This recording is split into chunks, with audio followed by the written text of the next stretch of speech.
Hi friends, रुचकर खाना खजाना या चॅनलमध्ये आपलं स्वागत आहे। मी आज आपल्याला बटाट्याचे कुरकुरीत स्नॅक कसे करायचे ते सांगणार आहे।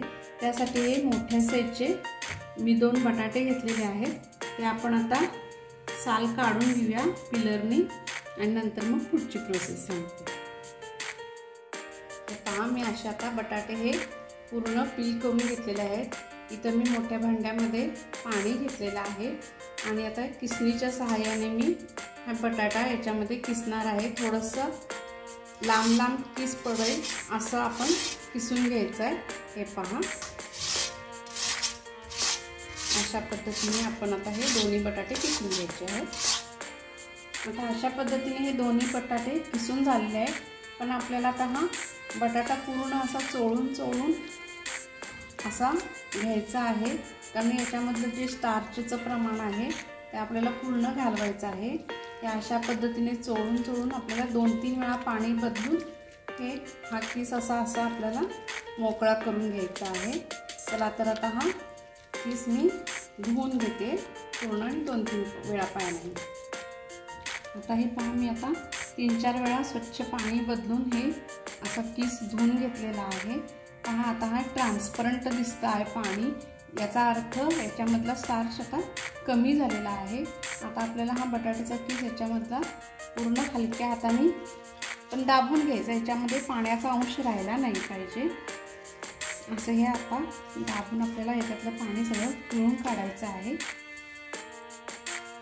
जितकं शक्य होईल तेवढं पाणी याच्यातलं काढायचं आहे, जेणेकरून पूर्ण ड्राय झालं पाहिजे। हे पहा, अशा पद्धतीने आता हा मोकळा करून घ्यायचा आहे। हे सगळं मी आता तशाच पद्धतीने पिळून घेते। अशा पद्धतीने हा बटाटा सगळा मी पिळून घेतलेला आहे, तो आता एका भांड्यामध्ये मी ट्रान्सफर करून घेते।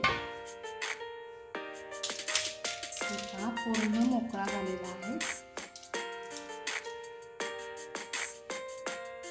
आणि ही तयारी करत असताना आपल्याला तेल गरम करायला ठेवायचं आहे, जेणेकरून जास्त वेळ हे म्हणजे सगळं मिश्रण तयार झाल्यावर जास्त वेळ ठेवायचं नाही आहे। जर आपण मीठ घातलं की लगेच त्याला पाणी सुटतं आणि तो स्नॅक कुरकुरीत होणार नाही, मऊ पडेल। सो त्यासाठी आपण तेल आधी गरम करायला ठेवायचं आहे। त्यानंतर आपण आता याच्यामध्ये सगळे मसाले ॲड करूया। याच्यात मी 1 चमचाभर जिरे घेते, बारीक 3-4 हिरव्या मिरच्या मी बारीक कट करून घेतले। तुम्हाला पेस्ट घालायची असेल तर पेस्टही घालू शकता आणि लहान मुलांना जर खायला द्यायचं असेल तर तिखटाचं प्रमाण आवश्यकतेनुसारच घाला। काळी मिरी पावडर 1 अर्धा चमचा घालते। त्यानंतर आपल्याला इथे कॉर्नफ्लोअर 4 ते 5 चमचे घ्यायचे आहेत।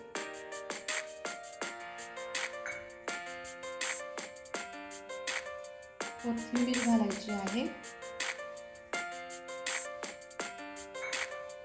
आणि त्यानंतर आपल्याला चवीनुसार मीठ घालायचं आहे।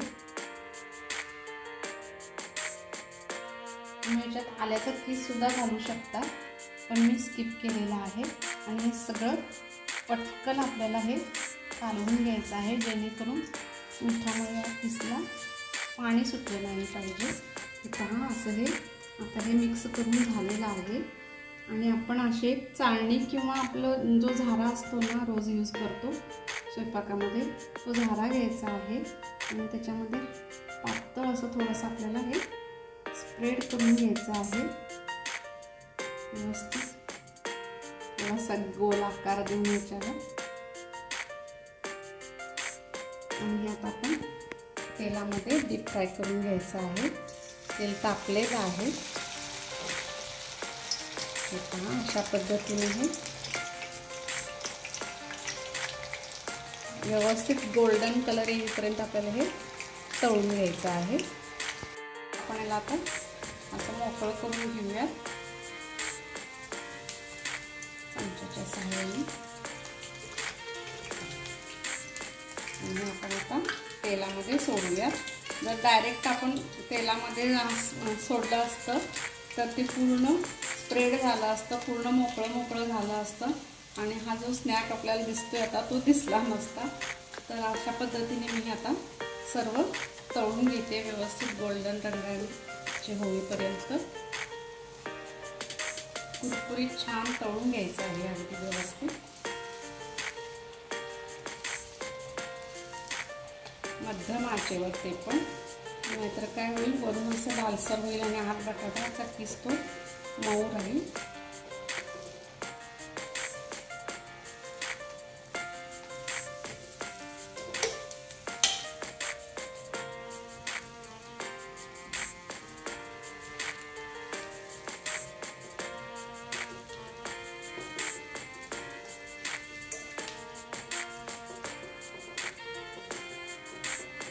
हा स्नॅक खूप छान लागतो, चहाच्या वेळेस अगदी खाण्यास अतिउत्तम। फक्त तुम्ही स्टार्चचं प्रमाण याच्यातलं पूर्णतः काढायचं आहे, म्हणजे तो क्रिस्पी होईल। कॉर्नफ्लोअर थोडासा क्रिस्पीनेस आणि बाइंडिंग येण्यासाठी घालायचं आहे आपल्याला। हे पहा, अशा पद्धतीने मी तयार झालेला आहे। या पद्धतीने मी आता सर्व तळून घेते। अशा पद्धतीने हा बटाट्याचा स्नॅक तयार आहे। याचा क्रिस्पीनेस तुम्ही पाहू शकता। हे पहा, अशा पद्धतीने हे आता तयार झालेला आहे। अगदी लहानांपासून मोठ्यांपर्यंत आवडणारा हा पदार्थ चहाबरोबर स्नॅक ॲज अ स्नॅक म्हणून खायला अतिशय उत्तम आणि टेस्टी लागतो, कुरकुरीत। तुम्हाला जर ही रेसिपी आवडली असेल तर माझ्या चॅनलला सबस्क्राईब करा, लाईक करा, शेअर करा, कमेंट करा, बेल आयकॉन जरूर प्रेस करा। थँक्यू।